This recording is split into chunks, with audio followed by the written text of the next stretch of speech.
اعوذ باللہ من الشیطان الرجیم بسم اللہ الرحمن الرحیم۔ السلام علیکم ناظرین، حکیم میاں امجد اقبال بھٹی خدا کے فضل و کرم سے خیریت سے ہے اور آپ کی خیریت کے لیے دعا گو ہے۔ امید کرتا ہوں کہ آپ بھی خدا کے فضل و کرم سے خیریت سے ہوں گے۔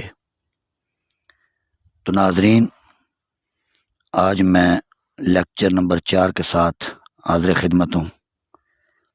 میں کوشش کر رہا ہوں کہ قانون مفرد اعضاء کے پھل کا جوہر نکال کر فوراً آپ کو پیش کروں،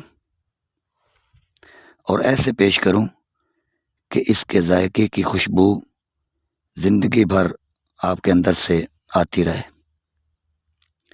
تو ناظرین، آج کا لیکچر بھی بہت اہمیت رکھتا ہے۔ امید کرتا ہوں کہ انشاءاللہ یہ لیکچر سننے والا ہر آدمی مایوس نہیں ہوگا، کچھ نہ کچھ ضرور حاصل کرے گا۔ تو ناظرین، آج ہم جسم کے اس خفیہ دشمن کا کھوج لگائیں گے جو خوراک زیادہ ملنے کی وجہ سے آپے سے باہر ہو جاتا ہے اور جسم کے اندر جگہ جگہ وار کر کے جسم کو نقصان پہنچاتا ہے۔ تو ناظرین، پہلے کی طرح پھر گزارش کرتا ہوں کہ چینل سبسکرائب کر دیں اور گھنٹی کو بھی دبا دیں تاکہ ہر آنے والا لیکچر آپ تک پہنچ سکے۔ شکریہ۔ اور نئے آنے والے بھائیوں سے گزارش ہے کہ پچھلے 3 لیکچر ضرور سن لیں تاکہ سمجھنے میں آسانی رہے۔ تو ناظرین، جسم کے اندر بہت سی تکالیف ہو سکتی ہیں۔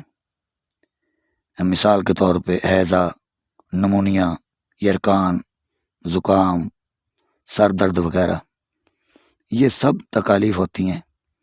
ان کو امراض نہیں کہا جا سکتا۔ مرض تو صرف ایک ہی ہوتا ہے اور 3 مفرد اعضاء میں سے ہی کوئی ایک ہوتا ہے۔ اسی کو آج ہم علامات کی روشنی میں ڈھونڈنے کی کوشش کریں گے۔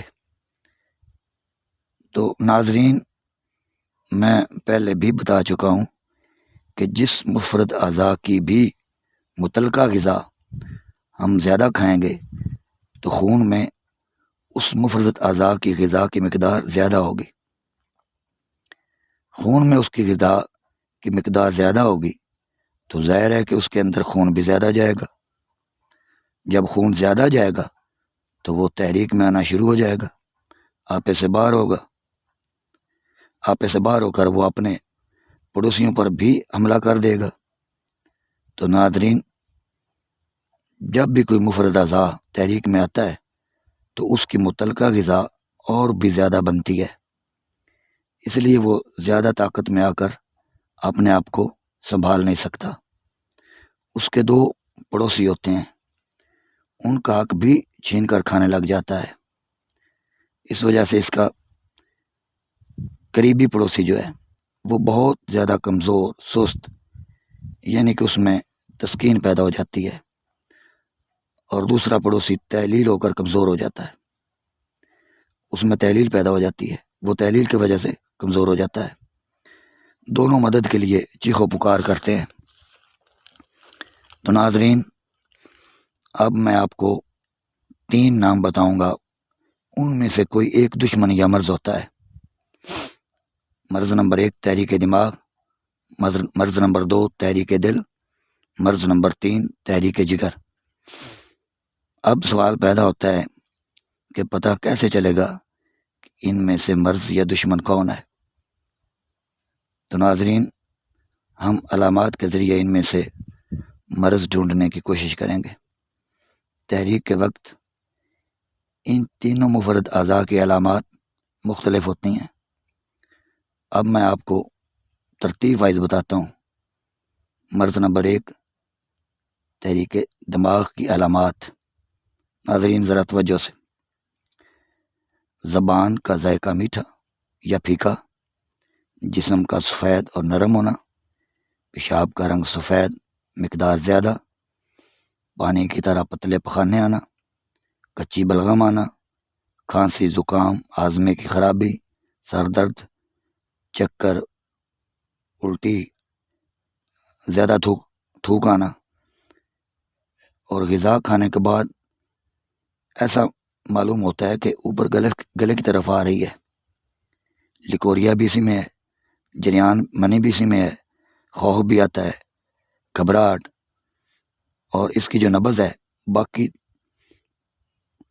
دونوں سے نیچے ہوتی ہے، اور رطوبت سے بھرپور ایک انگلی پر دبانے سے محسوس ہوتی ہے۔ یہ نبض اعصابی عضلاتی ہوتی ہے، دماغ کی یہ مشینی تحریک ہوتی ہے۔ تو ناظرین، مرض نمبر 2، تحریک دل کی علامات: منہ کا ذائقہ ترش یا کڑوا، پیشاب کا رنگ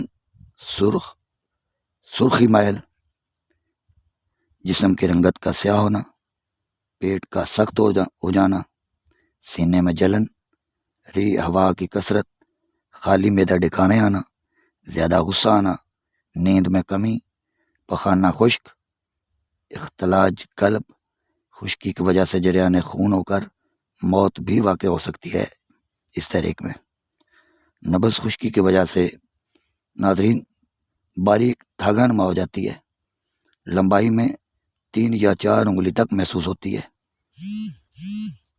یہ نبض سب سے اوپر ہوتی ہے، اس کا نام عضلاتی غدی ہوتا ہے، یہ دل کی مشینی تحریک ہوتی ہے۔